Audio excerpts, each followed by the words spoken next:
Pedestrain by Ray Bradbury. To enter out into that silence that was the city at 8 o'clock of a misty evening in November, to put your feet upon that buckling concrete walk, to step over grassy seams and make your way, hands in pockets, through the silences, that was what Mr. Leonard Mead most dearly loved to do.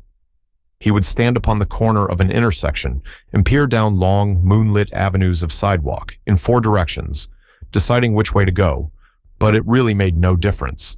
He was alone in this world of AD 2053, or as good as alone, and with a final decision made, a path selected, he would stride off, sending patterns of frosty air before him, like the smoke of a cigar. Sometimes he would walk for hours and miles, and return only at midnight to his house. And on his way, he would see the cottages and homes with their dark windows, and it was not unequal to walking through a graveyard where only the faintest glimmers of firefly light appeared in flickers behind the windows. Sudden gray phantoms seemed to manifest upon inner room walls where a curtain was still undrawn against the night, or there were whisperings and murmurs where a window in a tomb, like building, was still open. Mr. Leonard Mead would pause, cock his head, listen, look, and march on, his feet making no noise on the lumpy walk. For long ago, he had wisely changed to sneakers when strolling at night, because the dogs in intermittent squads would parallel his journey with barkings if he wore hard heels, and lights might click on, and faces appear, and an entire street be startled by the passing of a lone figure himself in the early November evening. On this particular evening, he began his journey in a westerly direction, toward the hidden sea. There was a good crystal frost in the air. It cut the nose and made the lungs blaze like a Christmas tree inside.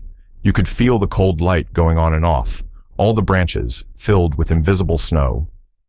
He listened to the faint push of his soft shoes through autumn leaves with satisfaction, and whistled a cold, quiet whistle between his teeth, occasionally picking up a leaf as he passed, examining its skeletal pattern in the infrequent lamplights as he went on, smelling its rusty smell.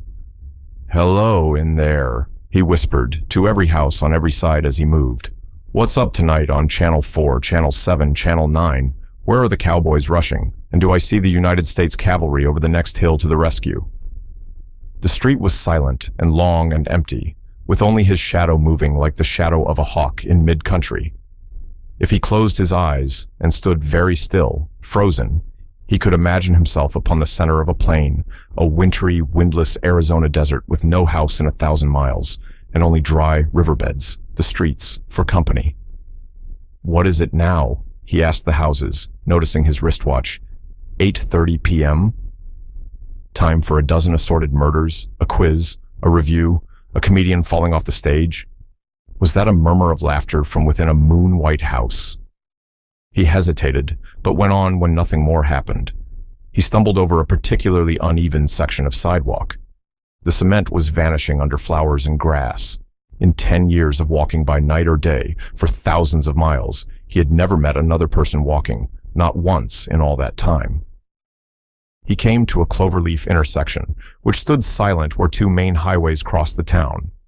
During the day, it was a thunderous surge of cars, the gas stations open, a great insect rustling, and a ceaseless jockeying for position as the scarab beetles, a faint incense puttering from their exhausts, skimmed homeward to the far directions.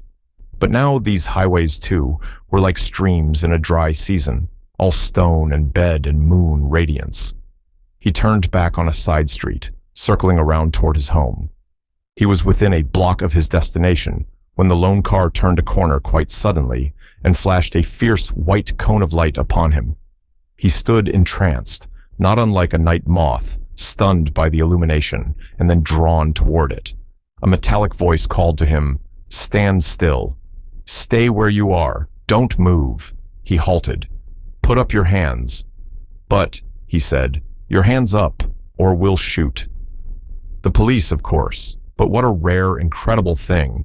In a city of 3 million, there was only 1 police car left, wasn't that correct? Ever since a year ago, 2052, the election year, the force had been cut down from 3 cars to 1. Crime was ebbing. There was no need now for the police, save for this 1 lone car wandering the empty streets.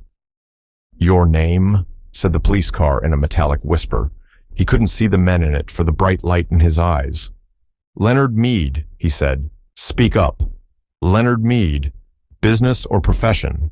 I guess you'd call me a writer.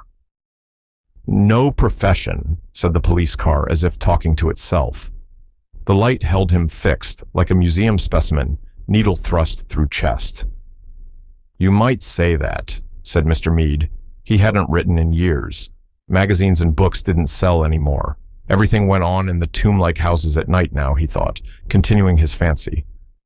The tombs, ill-lit by television light, where the people sat like the dead, the gray or multicolored lights touching their faces, but never really touching them. No profession, said the phonograph voice, hissing. What are you doing out? Walking, said Leonard Mead. Walking. Just walking, he said simply, but his face felt cold. Walking, just walking, walking. Yes, sir. Walking where? For what? Walking for air. Walking to see. Your address. 11 South St. James Street. And there is air in your house? You have an air conditioner, Mr. Mead? Yes. And you have a viewing screen in your house to see with? No. No?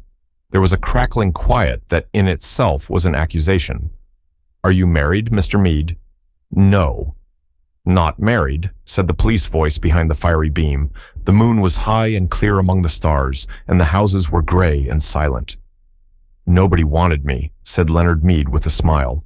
Don't speak unless you're spoken to. Leonard Mead waited in the cold night. Just walking, Mr. Mead? Yes. But you haven't explained for what purpose. I explained, for air and to see, and just to walk. Have you done this often? Every night for years. The police car sat in the center of the street with its radio throat faintly humming. Well, Mr. Mead, it said. Is that all? He asked politely. Yes, said the voice. Here. There was a sigh, a pop. The back door of the police car sprang wide. Get in. Wait a minute, I haven't done anything. Get in. I protest. Mr. Mead. He walked like a man suddenly drunk. As he passed the front window of the car, he looked in. As he had expected, there was no one in the front seat, no one in the car at all. Get in. He put his hand to the door and peered into the back seat, which was a little cell, a little black jail with bars. It smelled of riveted steel. It smelled of harsh antiseptic. It smelled too clean and hard and metallic. There was nothing soft there.